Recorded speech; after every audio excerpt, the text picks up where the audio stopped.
নমস্কার বন্ধুরা, নতুন একটা ভিডিওতে আপনাদের স্বাগত। এই ভিডিওতে আমি আলোচনা করতে চলেছি যে কিভাবে আপনি একজন চালাক মানুষ হবেন। দেখুন, যারা খুব সহজ সরল প্রকৃতির হয় তারা কিন্তু সহজেই তাড়াতাড়ি ঠকে যায়। আপনি একজন সহজ সরল মানুষ বলেই চালাক মানুষেরা খুব সহজেই আপনাকে ঠকায়। তো আপনার সবসময় এই সহজ সরল হয়ে থাকাটা উচিত নয়। দেখবেন, যাদের চিন্তাভাবনার মধ্যে একটু ঘুরপ্যাচ রয়েছে তারা কিন্তু সহজে ঠকে না।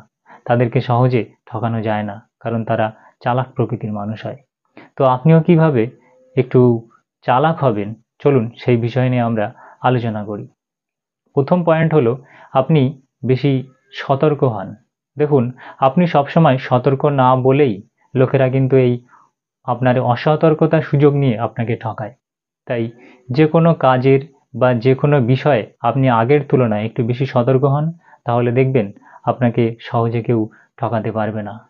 কারণ আপনি বেশি সহজ সরল, যে কারণে আপনি কিন্তু কোনো বিষয়ের প্রতি ততটা গুরুত্ব দেন না, বেশি সতর্ক থাকেন না, যে কারণে কিন্তু আপনি সহজেই ঠকে যান। তাই আগের তুলনায় সতর্ক হন, দেখবেন ঠকবেন না।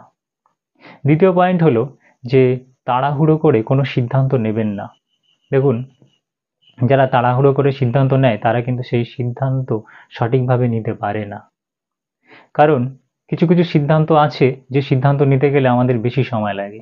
যেমন হচ্ছে বিবাহের কোনো সিদ্ধান্ত, কোনো জব করার সিদ্ধান্ত, জব ছাড়ার সিদ্ধান্ত, কোন কেরিয়ারটা বেছে নেব, এইসব সিদ্ধান্ত নিতে গেলে কিন্তু বেশ কয়েক ঘন্টার নয়, বেশ কয়েক দিনের ব্যাপার, এমনকি 1 মাসও সময় লেগে যেতে পারে।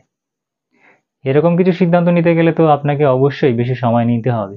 এছাড়া তাৎক্ষণিক কিছু সিদ্ধান্ত নিতে হয়, সেই সব সিদ্ধান্ত নেওয়ার সময়ও একটু ভেবে নেওয়া উচিত ঠান্ডা মাথায়। আর যখন আপনি রাগের মাথায় থাকবেন, আপনি খুব আনন্দের মধ্যে থাকবেন, যখন খুব মন খারাপের মধ্যে থাকবেন বা চিন্তার মধ্যে থাকবেন, তখন কিন্তু কোনো সিদ্ধান্ত নেবেন না। কারণ এই সময় নেওয়া সিদ্ধান্ত কখনোই সঠিক হয় না। তাই একটু ভাবুন, একটু ঠান্ডা মাথায় চিন্তা করুন, তারপরে আপনি সিদ্ধান্ত নেন, দেখবেন আপনার সিদ্ধান্ত সঠিক হবে। তার পরের পয়েন্ট হলো, আপনি কিন্তু সবাইকে খুশি করতে পারবেন না। তাই সবাইকে খুশি করার চেষ্টা করা বন্ধ করুন। দেখুন, আমরা এই মানব জীবনে সবাইকে কিন্তু খুশি করতে পারবো না, কারণ সবাইকে সাহায্য করা আমাদের পক্ষে সম্ভব নয়। তাই আপনি যদি চান যে আমি সবাইকেই খুশি করব, সবাইকে সাহায্য করব, তাহলে কিন্তু একটা সময় আপনি নিজেই খুশিতে থাকতে পারবেন না। কারণ অপরের সাহায্য, অপরের প্রয়োজনীয়তা মেটাতে গিয়ে আপনি নিজের প্রয়োজনীয় জিনিসগুলো ভুলে যাবেন, আপনি নিজের আনন্দকে ভুলে যাবেন। তাই সবসময় সবাইকে খুশি করার চেষ্টা করবেন না। আর সবাই কিন্তু আপনার প্রতি খুশিও হবে না। এমনকি সব মানুষ কিন্তু ঈশ্বরের প্রতি খুশি নয়। ঈশ্বর এই মহাবিশ্ব সৃষ্টি করছেন, তবুও কিছু কিছু মানুষ আছে যে ঈশ্বরের প্রতিও সন্তুষ্ট নয়, ঈশ্বরের প্রতি তাদের অভিযোগ আছে বিভিন্ন বিষয়ে। তাই আপনি তো সামান্য একটা মানুষ, আপনি কিভাবে সবাইকে খুশি করবেন? তাই সবাইকে খুশি করা ছেড়ে দিন, আগে নিজের প্রয়োজনীয় জিনিসগুলো মেটান, তারপরে আপনি অন্যদেরকে সাহায্য করুন। অবশ্যই সাহায্য করা ভালো, তবে আগে নিজেকে সাহায্য করুন, নিজে ভালো থাকুন, তবেই অন্যদেরকে সাহায্য করতে পারবেন। এইভাবে একটু চালাক হওয়ার চেষ্টা করুন। তারপরের পয়েন্ট হলো, প্রত্যেকদিন নতুন কিছু শিখুন। আপনি প্রত্যেকদিন নতুন বই পড়তে পারেন, সেই সঙ্গে আপনার চারপাশে মানুষজনের সঙ্গে কথা বলুন। ছোট বাচ্চা থেকে শুরু করে বয়স্ক লোক সবার সঙ্গে কথা বলুন, দেখবেন নতুন কিছু শিখতে পারবেন। চারপাশে কোথায় কি ঘটছে তার প্রতি একটু লক্ষ্য রাখুন, সেগুলো সম্বন্ধে জানুন, সেগুলো সম্বন্ধে সবসময় চোখ কান খোলা রেখে নতুন কিছু শিখুন। দেখবেন আপনি আগের তুলনায় অনেক বেশি চালাক হয়ে যাবেন। এর পরের পয়েন্ট হলো, টাকা এবং সময়ের গুরুত্ব বুঝুন। দেখুন, সময় হচ্ছে এমন একটা জিনিস যেটা একবার চলে গেলে আমরা দ্বিতীয়বার কিন্তু আর ফিরে পাই না। কারণ আমাদের মানব জীবনে সময় কিন্তু সীমিত। তাই প্রত্যেকটা মিনিট, প্রত্যেকটা সেকেন্ড আমাদের কাছে খুবই গুরুত্বপূর্ণ। তাই অযথা সময়কে নষ্ট করবেন না, সময়টাকে কাজে লাগান, তাহলে জীবনে নতুন কিছু করতে পারবেন, জীবনে উন্নতি করতে পারবেন। তাই সময়ের গুরুত্ব অবশ্যই বুঝুন।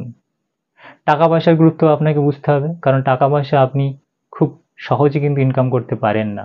টাকা পয়সা ইনকাম করতে যথেষ্ট কিন্তু আমাদের কষ্ট হয়, যথেষ্ট মাথার ঘাম পায়ে ফেলতে হয়।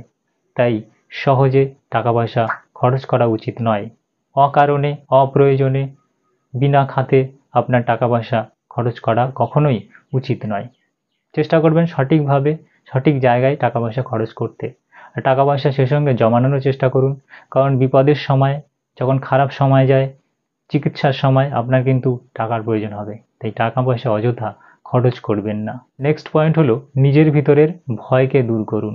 দেখুন, আপনি যতই নিজেকে দুর্বল ভাববেন, নিজেকে ভীত বলে মনে করবেন, ততই কিন্তু অন্যরা আপনার উপরে চেপে বসবে। চালাক লোকেরা এই দুর্বলতার সুযোগ নিয়ে আপনাকে খুব সহজেই ঠকিয়ে দেবে। তাই নিজের ভিতরে যে ভয় আছে, সে ভয়টা যে কোনোভাবে দূর করার চেষ্টা করুন। এর জন্য আপনি মেডিটেশন করতে পারেন, এর জন্য আপনি ভালো ভালো বই পড়তে পারেন, ভালো ভালো ভিডিও দেখতে পারেন। নেক্সট পয়েন্ট হলো, কোনো কিছুই চিরস্থায়ী নয়। যখন আপনি বিপদের মধ্যে আছেন, তখন ওই বিপদের কারণে খুব হতাশ হয়ে পড়বেন না, কারণ আবার ভালো সময় কিন্তু আসবে। বিপদটা কখনোই চিরস্থায়ী নয়। আবার যখন ভালো সময় আসবে, তখন ভালো সময়ের মধ্যে নিজেকে বিলিয়ে দেবেন না, কারণ ভালো সময় শেষ হলে আবার কিন্তু খারাপ সময় আসবে। একই রকমভাবে যখন আপনি দুঃখের মধ্যে থাকেন, তখন আবার সুখ চলে আসবে, যখন সুখের মধ্যে থাকেন দুঃখ চলে আসবে। এইভাবে বাহ্যিক জীবনচক্র আমাদের চলতে থাকবে। জীবনে এইভাবে সুখ দুঃখ আপদ বিপদ চলতেই থাকবে এবং কোনোটাই কম চিরস্থায়ী নয়। তাই এটা আমাদের সবসময় মনে রাখা দরকার। তো বন্ধুরা, ভিডিওটা আজকে এই পর্যন্ত।